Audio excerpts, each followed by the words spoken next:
성도 여러분 안녕하십니까? 반갑습니다.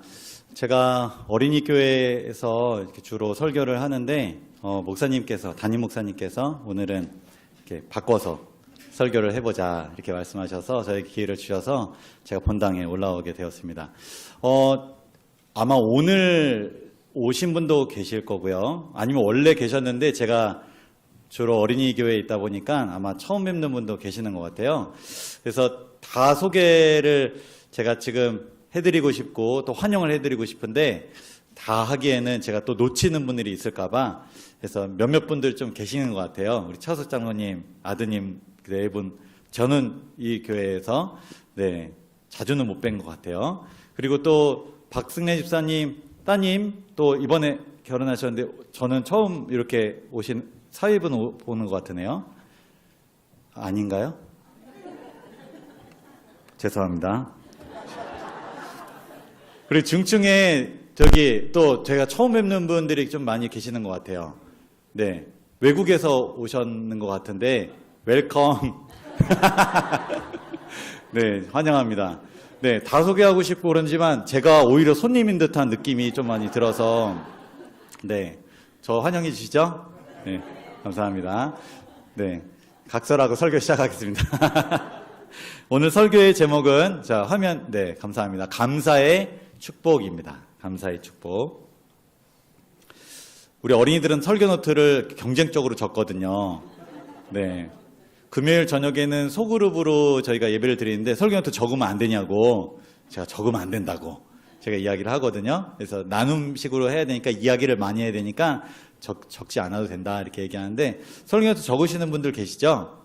저한테 말씀해 주시면 제가 7월 초에 우리 어린이들 선물 챙겨줄 때 제가 좀 같이 챙겨드리도록 하겠습니다.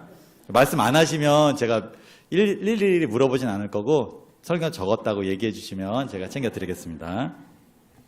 오늘 본문은 누가복음 17장 11절부터 19절까지 말씀입니다. 하얀색 글씨는 제가 읽고요. 주황색 글씨는 우리 성도님들께서 읽어주시면 감사하겠습니다. 예수께서 예루살렘으로 가실 때에 사마리아와 갈릴리 사이로 지나가시다가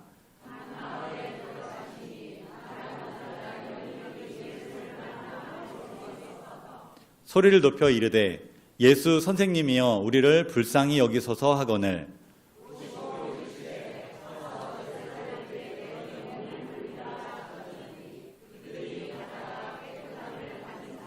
그 중에 한 사람이 자기가 낳은 것을 보고 큰 소리로 하나님께 영광을 돌리며 돌아와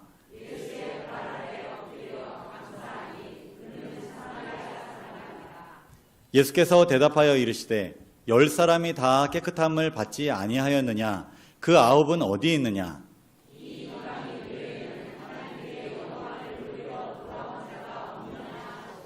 그에게 이르시되 일어나 가라. 내 믿음이 너를 구원하였느니라 하시더라. 아멘. 퀴즈를 낼 건데요. 아주 쉽습니다. 그냥 답이 아주 간단하고 아주 명확합니다. 그래서 큰 소리로 대답을 해주시면 감사하겠습니다. 손 안 드셔도 되고 그냥 답을 얘기하시면 되겠습니다. 1번 문제입니다. 예수님을 만난 나병 환자 모두 몇 명이었죠? 네, 10명입니다. 두 번째 퀴즈입니다. 나병에서 깨끗함을 받은 사람은 모두 몇 명인가요? 10명. 이 그림이 힌트를 그냥 그대로 보여주고 있거든요. 자, 10명 모두 이제 깨끗함을 받았어요. 자, 낳은 사람 중에서 예수님의 발 아래 엎드려 감사를 표현한 사람 몇 명인가요? 네, 1명입니다. 마지막 문제입니다. 예수님께서 감사를 표현한 사람에게 무엇을 베풀어 주셨나요? 네, 구원을 베풀어 주셨습니다. 본문 이해가 다 되셨습니다. 설교 여기서 마치지 않고 제가 좀 이것을 감동적으로 우리의 삶에 어떻게 적용할 것인지 제가 좀 말씀을 전하도록 하겠습니다.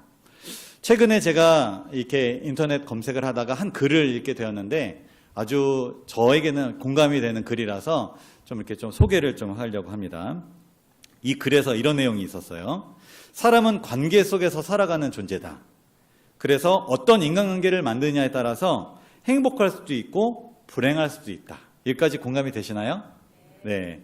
나는 인생은 독고다이 인생은 어차피 혼자 사는 거야 라고 하시는 어떤 장로님이 계시는데 제가 그것 존중합니다. 그렇지만 대부분의 많은 사람들은 인생은 사람은 관계에 얽혀 있기 때문에 이것에 따라서 불행할 수도 있고 행복할 수도 있다, 이렇게 말하는 사람이 많은 것 같아요.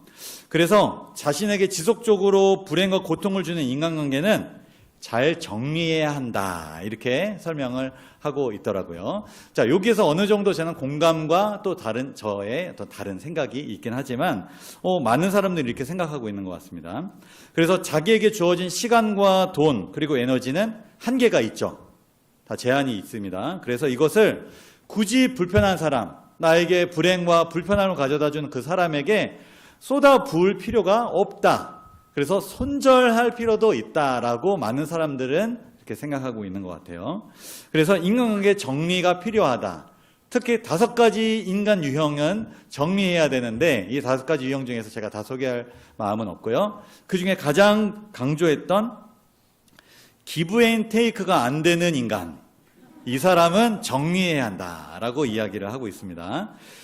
제가 지금 설교를 하고 있지만 이건 하나님의 말씀이 아니라 어떤 사람의 견해를 제가 소개하는 것뿐입니다.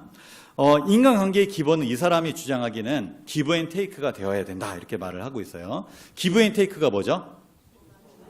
주고 받는 거, 이것을 기브 앤 테이크. 근데 주기만 하거나 받기만 하거나 이런 사람은 인간관계에 약간은 조금 문제가 있고 이런 사람은 정리해야 될 필요가 있다, 이렇게 말을 하고 있는 거죠. 하지만 이 사람이 이렇게 좀 부연 설명을 해요. 기브 앤 테이크라고 해서 5대5로 할 필요까지는 없다. 무슨 말이냐면 내가 10,000원짜리 밥을 샀어요. 그러면 기대할까요, 안 할까요? 저 사람도 나랑 언젠가 밥을 먹자고 하겠지. 아니면 내가 10,000원짜리 밥을 샀으니까 적어도 9,000원짜리는 사겠지. 이런 어떤 기대가 이제 사람들에게 있어요. 그런데 꼭 이럴 필요는 없다라는 거예요.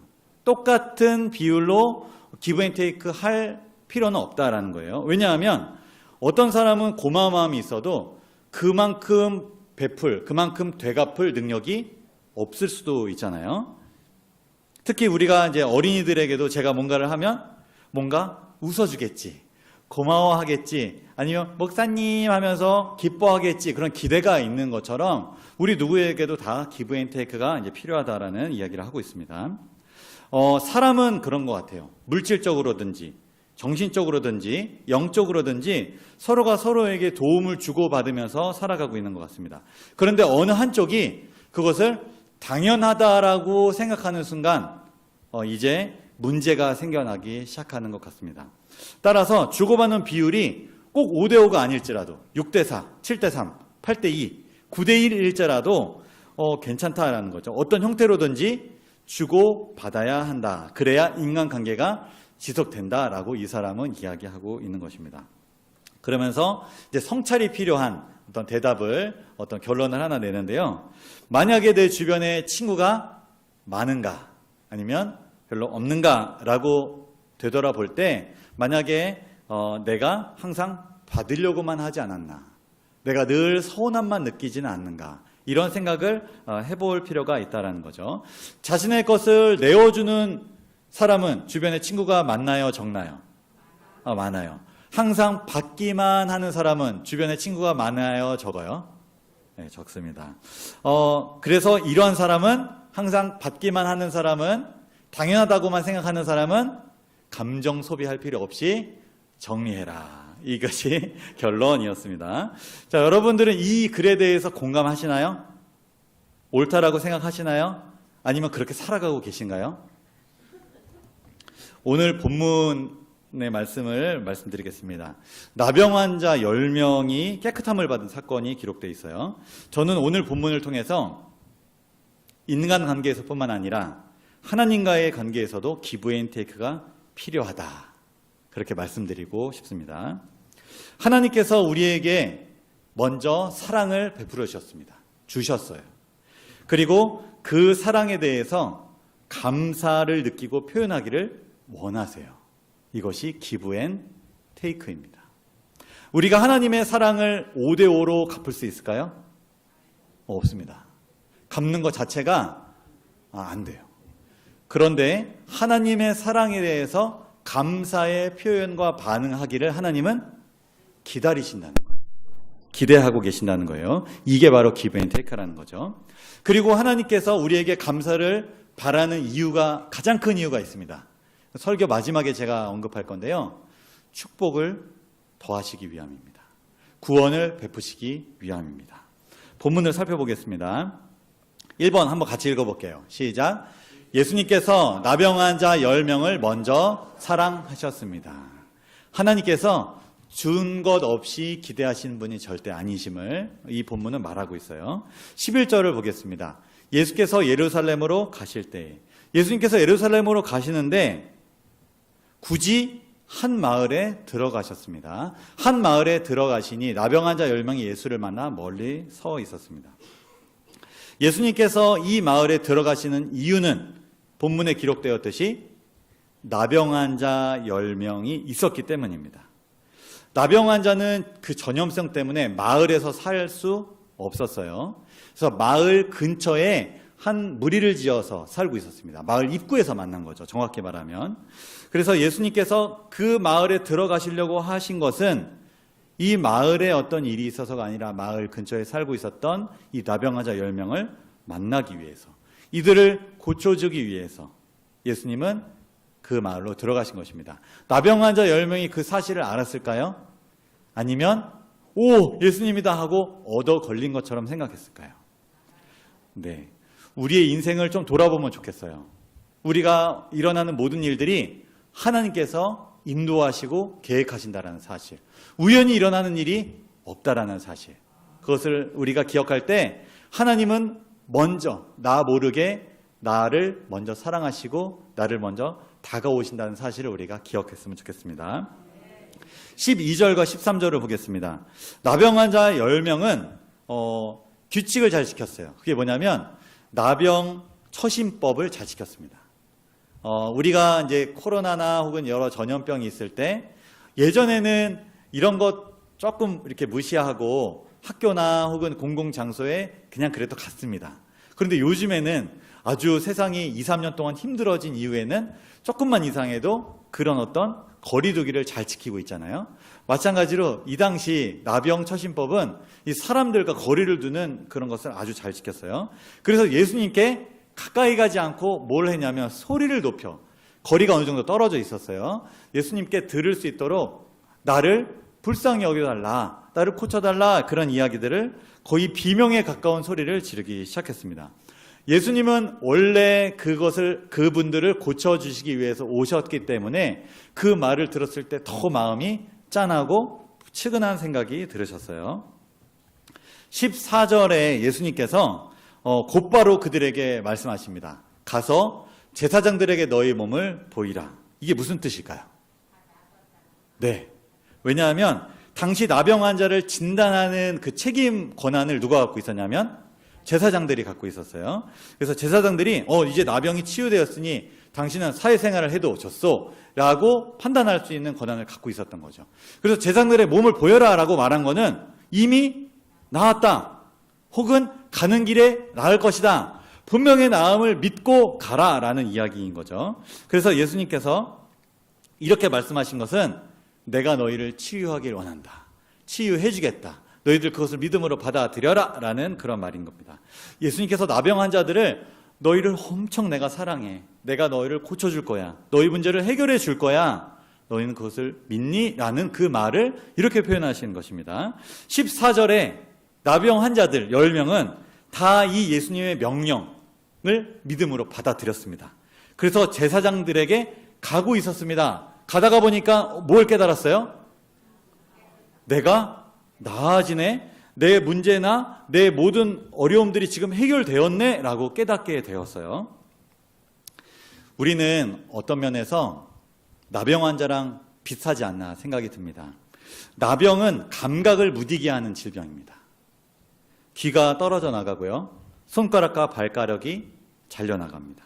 나병 환자의 모습을 보면 저렇게 뒤틀리고 잘려나가고 얼마나 아플까, 이런 생각이 들 수 있어요. 하지만 정작 나병 환자는 고통을 느껴요, 못 느껴요? 못 느낍니다. 문제가 있어도 못 느껴요. 우리의 모습 같지 않나요?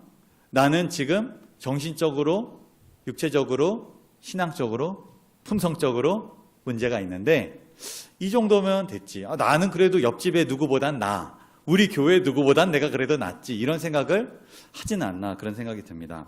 나병은 천천히 진행됩니다. 그래서 말초신경을 다 죽게 하기 때문에 통증을 못 느껴요. 마찬가지로 내가 죄인이다 라고 보통은 말합니다. 의례껏 혹은 그것이 사실이니까. 근데 정말 아파하냐라는 겁니다. 정말 내 죄 때문에 예수님이 돌아가신 것을 가슴 아프게 여기고 너무 감사하게 여기고 벌레만도 못하는 죄인이라고 노래가 나올 정도로 그렇게 느껴지냐 하는 것입니다. 죄는 영적인 일들에 대한 우리의 감각을 무디게 합니다. 내가 죄를 지었는데 그렇게 아프지 않아요. 그렇게 괴롭지 않아요. 죄가 증오스럽지 않아요. 그 죄가 예수님을 돌아가시게 했는데 그 예수님의 십자가를 보면서 그렇게 죄송한 마음이 안 들어요. 그 이유가 뭐냐면 이미 죄에 전염이 돼 있어서 나병처럼 내 통증 감각이 죄에 대한 인식이 없어지고 있는 것입니다.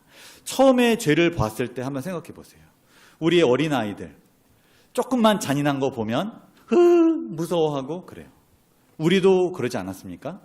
죄인임을 깨달았을 때, 처음 예수님의 사랑을 느꼈을 때, 내가 죄인이라는 사실을 느꼈을 때 얼마나 울었어요.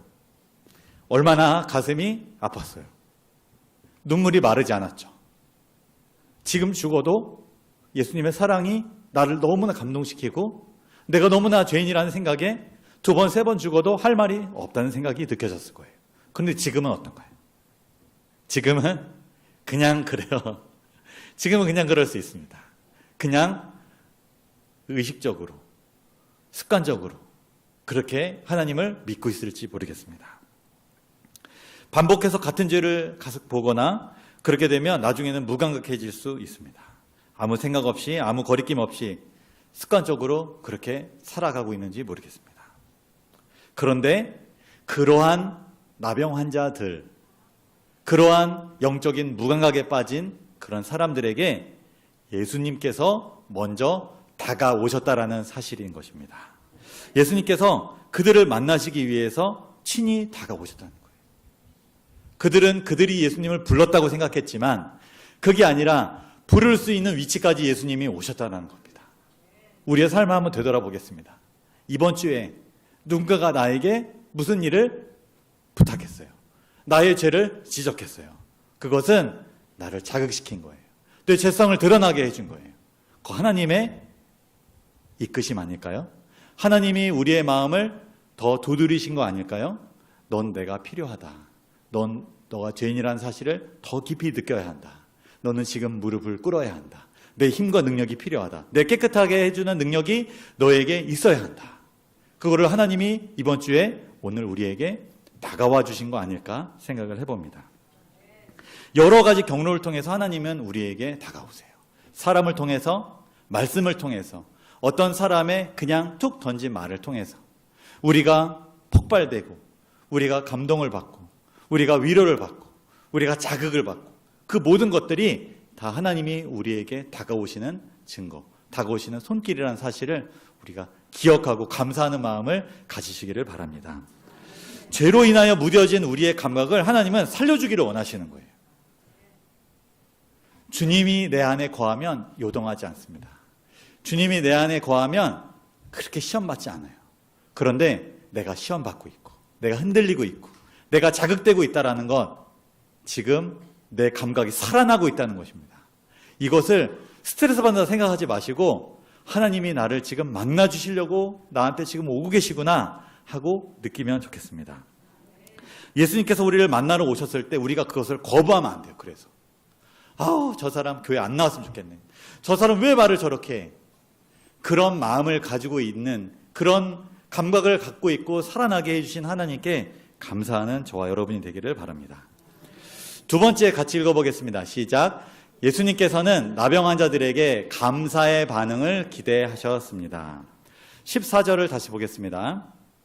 10명의 나병 환자들이 제사장에게 가는 길에 자신들이 회복됐다, 깨끗함을 받았다는 것을 깨달았습니다. 절대로 나을 수 없는 질병에 가까웠어요. 왜냐하면 이 질병 자체가 하나님의 손가락, 하나님께 벌을 받은 거기 때문에 그 정도로 나을 수 없는 병이었는데 이 나병에서 회복되는 것을 경험을 했던 거예요. 그들의 마음은 어땠을까요? 와, 여러분 해결되지 않은 문제가 해결될 때 마음이 어떻죠? 와, 어떻게 이럴 수 있지? 기쁨과 감사가 막 흘러넘칩니다. 이들은 막 좋아서 어쩔 줄 몰랐을 거예요. 그런데 15절과 16절을 보겠습니다. 그 중에 10명이 다 나음을 받았는데 그 중에 한 사람이 예수님께 돌아와서 감사를 표현했어요. 여러분 이게 이해가 되나요? 이해가 잘 안 되나요? 10명 다 나음을 받았어요. 근데 9명은 감사 표현하지 않고 한 명은 예수님 저를 낫게 해주셔서 감사합니다 라고 표현했다는 거예요. 이해가 되시는 분도 있고 이해가 안 되시는 분도 각자의 이유가 있으실 거예요.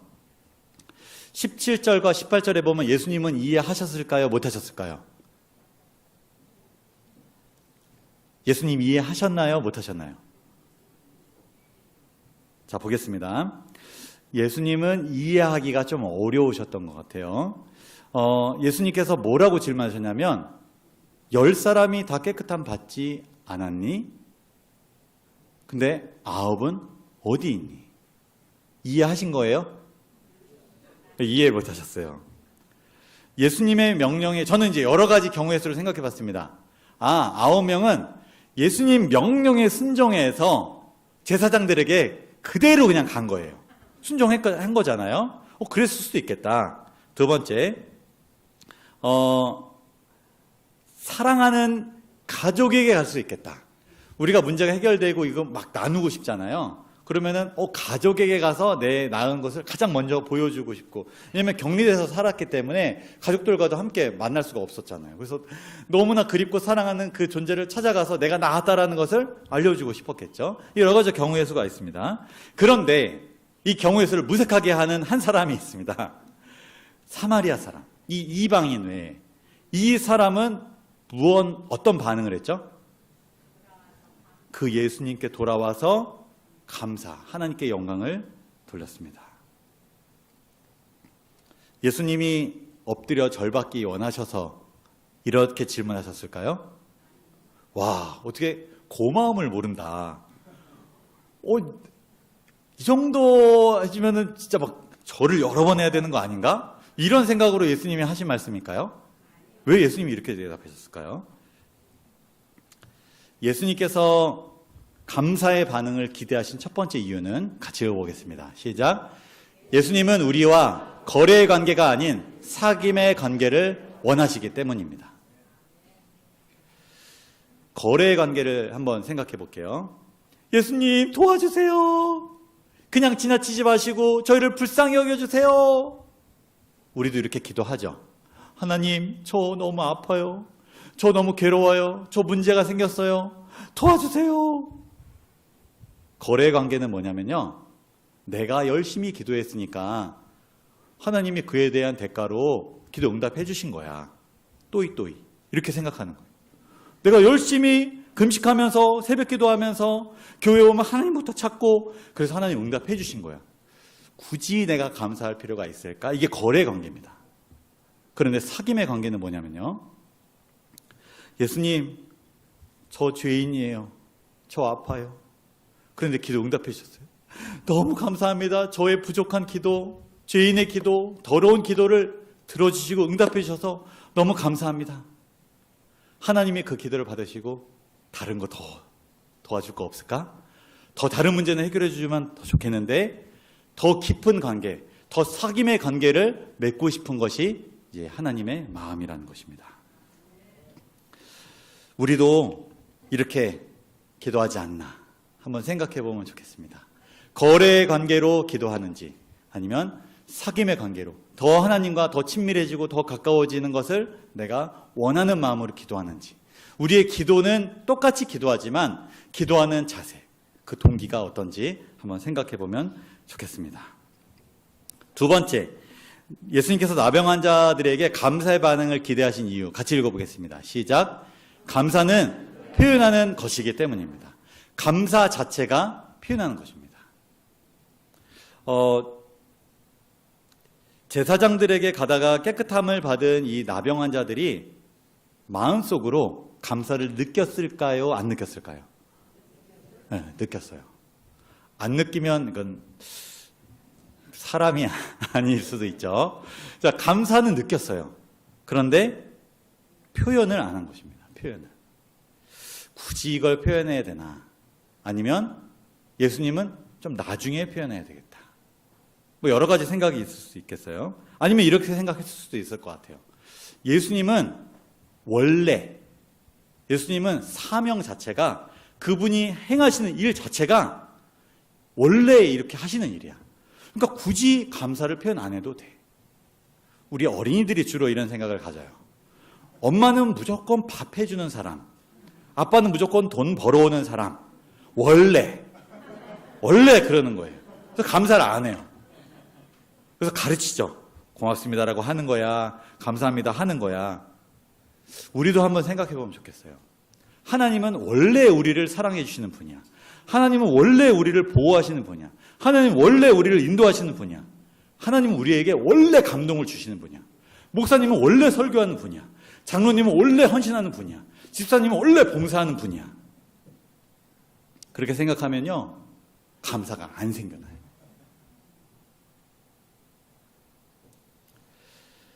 그의 사명이고 당연한 일이라고 생각하는 것, 이것은 우리의 마음속에 감사를 빼앗아갑니다.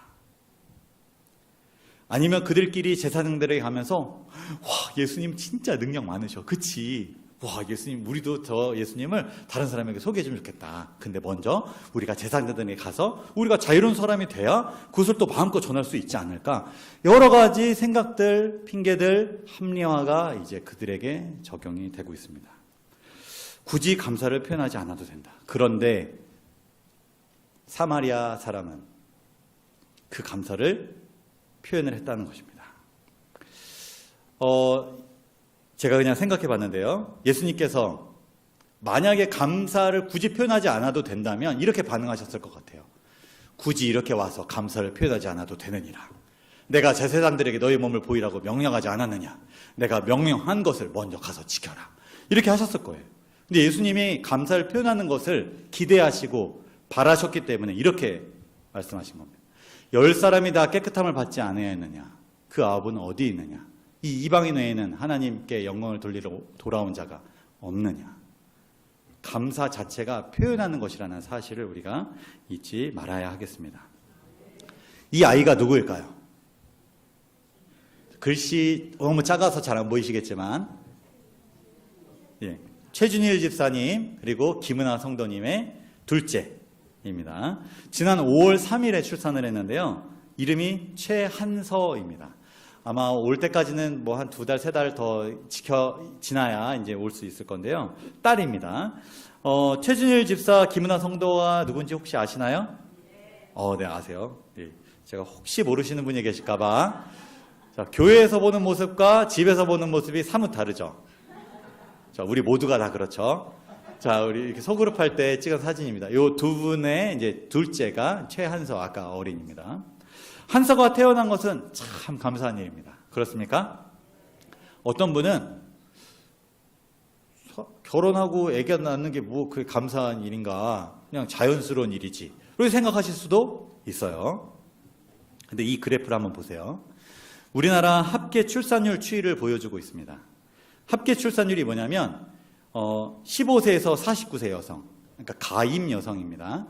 이 여성이 평생 동안 낳는 아기 숫자입니다. 2022년에 0.78명입니다. 그러면 여인으로 태어나서, 여자로 태어나서 평생 동안 아이를 안 낳는 사람이 많다라는 겁니다. 안 낳을 수도 있죠. 여러 가지 환경이나 어떤 상황에 따라서 안 낳을 수도 있습니다. 그런데 낳는 사람들이 2명 혹은 3명, 4명 낳아줘야 이게 합쳐져서 합계 출산율이 나오는데, 지금 합계 출산율이 0.78명이에요. 결혼을 안 하는 사람도 많고 결혼을 해도 아기를 안 낳는 사람이 많습니다. 그런데 이 퍼센트가, 출산율이 점점 줄어들고 있어요. 저는 2013년과 2015년에 낳았는데요. 그때보다도 쭉쭉쭉쭉 지금 한 해 한 해 거듭할수록 쭉쭉쭉쭉 떨어지고 있습니다. 이게 굉장히 심각해요. 우리나라 저출산 문제 굉장히 심각한 거 아시죠? 우리나라 얼마나 심각하냐면 OECD 38개 회원국 가운데 우리나라가 꼴찌입니다. 맨 마지막에. 또 다른 통계를 보면 홍콩이 더 낫다 그래요. 자, 그거에 비하면 거의 그 최저 수준이라고 볼 수 있습니다. 우리나라가 그만큼 힘든 거예요. 저는 며칠 전에 산후조리원에 있는 이 김은아 성도에게 전화를 했습니다. 요즘에 이제 병원에 갈 수가 없고 직계 가족만 갈 수 있다 그래요. 그래서 제가 이렇게 전화하면서 이렇게 말했습니다.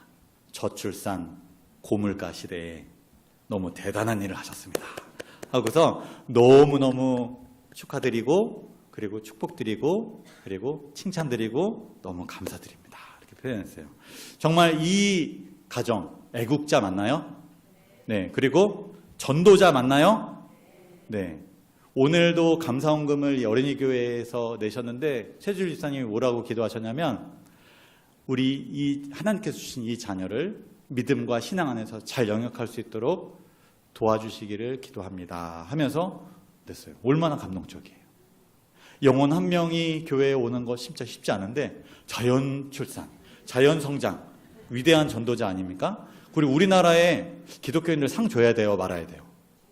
네, 결혼도 잘하고요, 아이도 잘 낳고요. 기독교가 얼마나 우리나라를 떠받치고 있는지 모르겠습니다.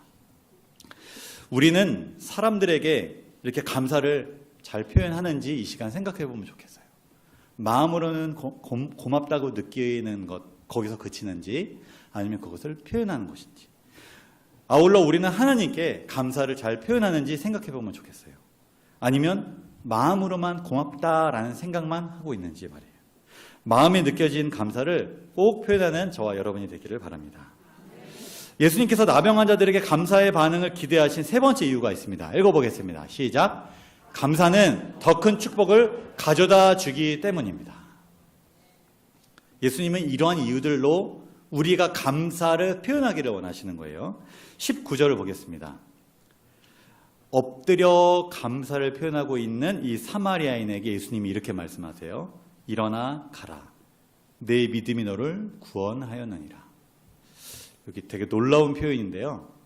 감사를 표현하는 것 자체가 믿음이에요.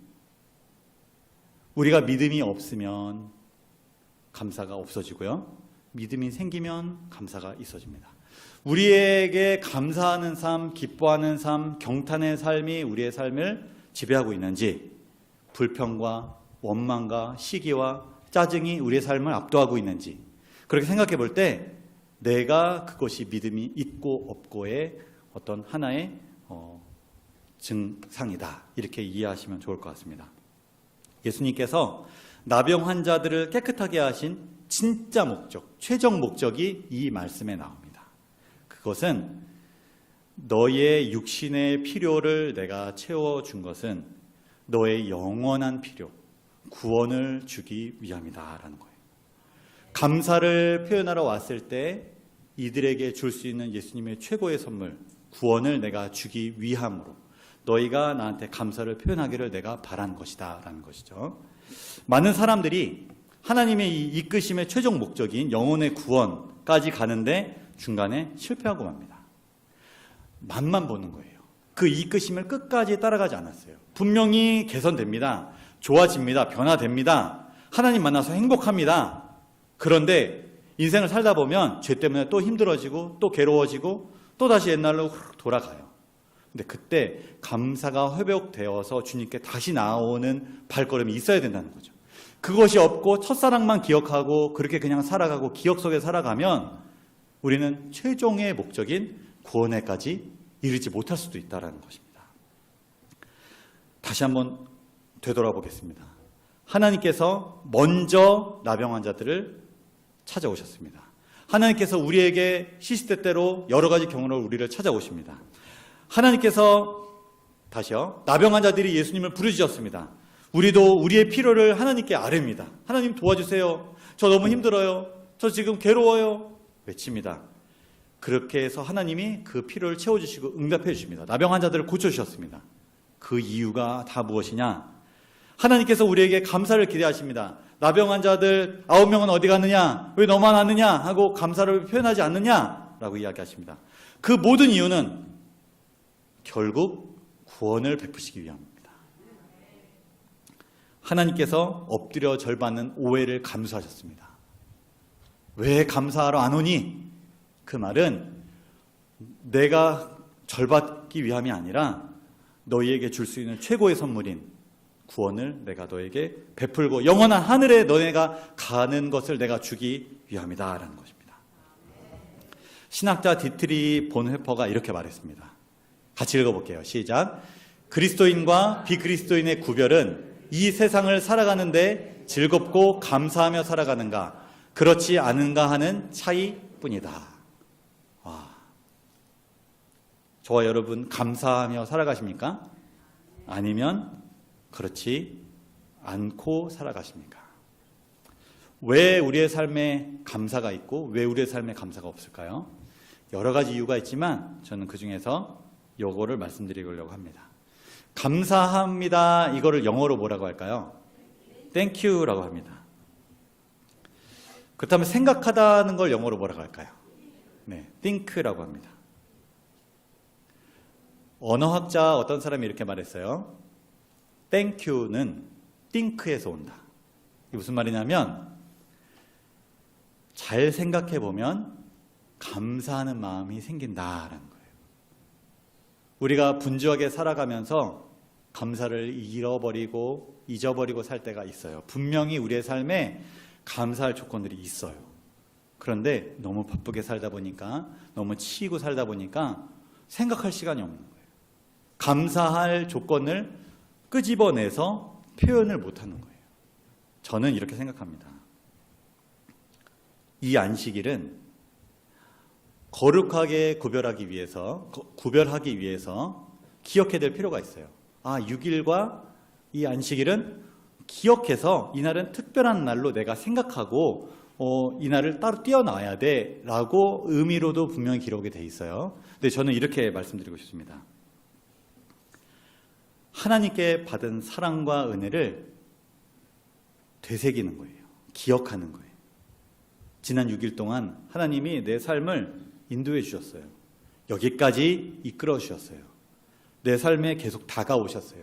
내 부르짖음에 응답해 주셨어요. 어떤 것은 하나님이 듣고 가장 적절한 때에 응답해 주실 거라고 하나님이 그렇게 기다리고 계세요. 이런 모든 것들을 다 기억하면서 이 안식일에 맞아요. 하나님, 제가 깊이 생각해 보지 않아서 제가 불만이 많았어요. 불평이 많았어요. 그런데 다시 생각해 보니까 깊이 생각해 보니까 하나님은 사랑이세요. 어버이날 1년에 한 번 우리의 부모님을 기억하면서 그분의 사랑을 기억하고 감사하게 여긴 것처럼 하나님이 그 사랑을 기억하라고 일주일에 하루씩 안식일을 주셨어요. 이날 내가 이때 창조 때였죠. 6일 동안 내가 이 땅을 만들고 그리고 빛을 만들고 모든 걸 만들고 다 너희들에게 그것을 필요하니까 주려고 만든 거야. 그 사랑을 기억하고 기뻐하고 감사하는 날이 안식일이야. 그러면 우리도 안식일을 어떻게 보내면 좋을까요? 내 마음에 감사가 없어요. 내 마음에 기쁨이 없어요. 즐거움이 없어요. 항상 찡그리고 있고 항상 힘들고 괴로워요. 그러면 그 가운데서도 나와 함께 하시고 나를 여기까지 이끄신 하나님의 사랑을 기억해 보는 거예요. 누가 알려줘도 그것은 도움이 되지 않아요. 내가 기억하는 거예요. 하나님, 나 저렇게 힘들고 어려울 때 하나님 어디 계셨어요? 때로는 개인적으로 따져오고 하나님께 물어보면서 하나님 저랑 진짜 계셨나요? 물어보는 거예요. 그때 하나님의 음성을 개인적으로 들을 수 있었으면 좋겠습니다. 하나님이 우리에게 사랑과 은혜를 베푸신 것을 깨달았으면 좋겠습니다. 그래서 감사가 회복되었으면 좋겠습니다. 안식일은 그런 걸 하라고 다른 거 하지 말고 내가 베푼 사랑과 은혜를 기억해라. 그날이 안식일인 거예요. 근데 안식일에 뭐 하지 말고 뭐 하고 그 골치 아픈 날 그게 아니고요. 안식일은 그 사랑을 기억하면서 내 마음속에 있는 모든 불평과 불만과 아픔이 사라지고 기쁨과 감사가 회복되는 그날로 우리가 활용해야 하고 우리가 그렇게 보내야 하고 그렇게 지켜야 한다라는 것입니다. 말씀을 정리하겠습니다. 인간관계에서 기브 앤 테이크 정말 중요합니까? 네. 다른 말로 이 기브 앤 테이크는 감사를 표현하는 것입니다. 주기만 하고 받기만 하는 것. 받기만 하고 주기만 하는 것. 이렇게 편파적인 인간관계는 지속되는 게 어려워요. 적어도 인간관계에서 우리가 주고받는 것을 우리가 실천해야 되겠습니다. 뿐만 아니라 하나님과의 관계 속에서도 우리 하나님은 항상 주는 분, 당연히 주는 분, 원래 주는 분이라는 생각을 우리가 그렇게 갖지 않고 하나님이 베푸신 사랑과 은혜에 대해서 나도 감사를 표현해야 되겠다. 찬양으로 표현해야 되겠다. 하나님의 말씀에 순종함으로 표현해야 되겠다. 그리고 우리가 하나님을 생각할 때 기뻐함으로 표현해야 되겠다. 하나님이 지극히 작은 자 하나에게 한 것이 곧 내게 대하여 한 것이라 한 것처럼 내가 저 사람은 강도 만난 자 같아. 저 사람은 상처받았어. 저 사람 문제가 많아. 저 사람을 내가 섬기고 그 사람에게 한 번 웃어주고 아무도 다가가고 싶지 않은데 그 사람에게 먼저 다가가서 손잡아주고 얘기를 들어주고 이런 일들은 하나님이 감사를 표현한 것으로 받아들이신다는 사실이죠. 우리의 필요를 채워주시고 우리를 도와주시고 회복시켜주신 그 사랑을 우리가 느끼고 감사를 표현할 수 있는 그런 안식의 그런 하나님과의 관계가 되기를 간절히 바랍니다. 이 안식에 그것이 회복되었으면 좋겠습니다. 그래서 우리 마음속에 진심으로 우러나오는 감사가 찬양을 통해 또 우리 아멘을 통해 그리고 성도들과의 관계를 통해서 나타났으면 좋겠습니다. 아무쪼록 불평함으로 실패하는 인생이 아니라 감사함으로 승리하는 인생을 사시는 저와 여러분이 되기를 바라며 말씀을 줄이겠습니다.